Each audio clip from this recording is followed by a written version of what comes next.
కృష్ణుడి కథ 5వ భాగం చెప్తున్నాను.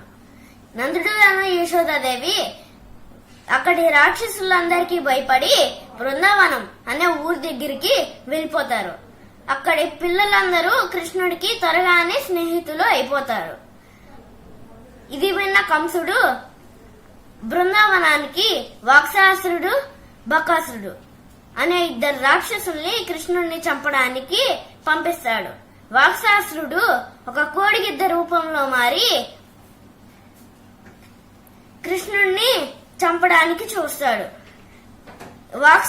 ఆ కోడిగిద్దని చూడంగానే అది రాక్షసుడని కృష్ణుడు గుర్తుపట్టి కోడిగిద్ద 4 కాళ్ళు పట్టుకొని గిరగరా చెప్పి గట్టిగా నాలుకేసి కొడతాడు. వాక్సాసురుడు తన రూపంలోకి మారి చనిపోతాడు.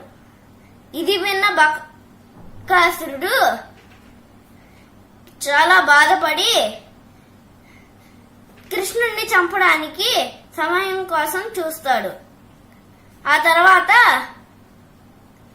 బకాసురుడు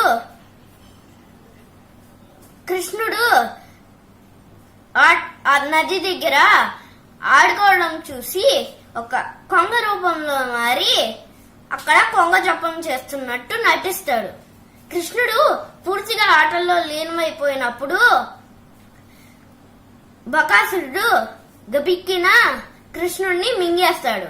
కృష్ణుడు గొంతులోనే ఆగిపోయి బకాసురుడికి ఊపిరాడకుండా చేస్తాడు.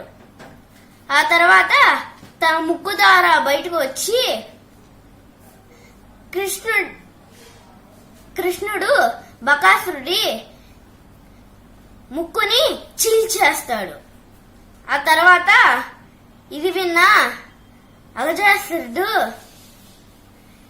తన అన్నాన్ని చంపినందుకు పట్టనేనంత కోపం వచ్చి ఒక కొండ చిలువ రూపంలోకి మారి గట్టిగా నోరు తెరిచింది.